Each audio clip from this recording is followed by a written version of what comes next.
अस्सलाम वालेकुम friends, welcome back to Stat Forge. आज हम मशीन लर्निंग का एक पावरफुल कॉन्सेप्ट समझेंगे, स्पॉट वेक्टर क्लासिफायर, जो बेसिकली स्पॉट वेक्टर मशीन्स का सॉफ्टवेयर एंड स्मार्टर वर्जन है।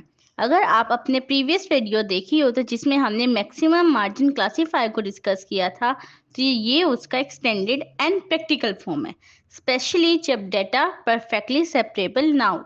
इन our previous video we discussed that classifier सिर्फ तब काम करता था जब क्लासेस बिल्कुल क्लियर और सेपरेबल होती थी, लेकिन इन रियल लाइफ डेटा जहाँ पे फुल ऑफ नॉइस, ओवरलैपिंग और आउटलायर्स होते हैं, इसीलिए वो नीड अ क्लासिफायर जो थोड़ा सा एरर अलाउ करे बट मार्जिन भी मेंटेन रखे। और वही है हमारा spot vector classifier, and that is soft margin SVM. So basically what is spot vector classifier? ये एक लीनियर क्लासिफायर है जो मैक्सिमम मार्जिन फाइंड करता है, लेकिन अगर कुछ पॉइंट्स लाइन के अंदर आ भी जाएं तो भी it allows using slack variables. ये बैलेंस करता है वाइड मार्जिन को बेटर जनरलाइजेशन के लिए एंड फ्यू मिस क्लासिफिकेशंस को भी अलाउ करता है only in real world adaptability. So अगर सी का वैल्यू ज्यादा होगी तो मॉडल एरर्स बर्दाश्त नहीं करेगा, हार्ड मार्जिन की तरह हो जाएगा। बट अगर सी की वैल्यू छोटी होगी, थोड़ी फ्लेक्सिबिलिटी और थोड़ा ओवरलैप अलाउड करेगा।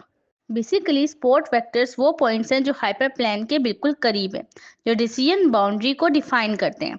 अगर इनको हटा दें तो हाइपर प्लेन चेंज हो जाएगा, इसीलिए नाम है इसका स्पॉट वेक्टर क्लासिफायर।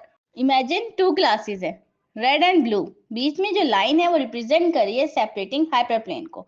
कुछ ब्लू पॉइंट्स थोड़े से रेड से साइड पे आ गए। Instead of falling, spot vector machine कहता है कि इट्स ओके, मैं स्लैक वेरिएबल्स को यूज करके इसको भी एडजस्ट कर लूंगा। Spot vector classifier is used in email spam detection and also in face recognition like iPhone unlock, and also in cancer diagnosis like malignant versus benign tumor, and also in credit card fraud detection.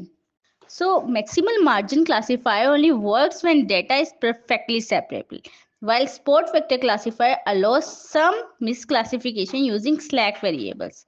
Basically इसका objective ये होता है कि ये balance करे between margin, width and errors using C parameter, and इसका result जो हमारे पास निकलता है that is more reverse and practical real world classifier. Like this video तो स्टैट फोर्स को फॉलो एंड सब्सक्राइब करना मत भूलिए।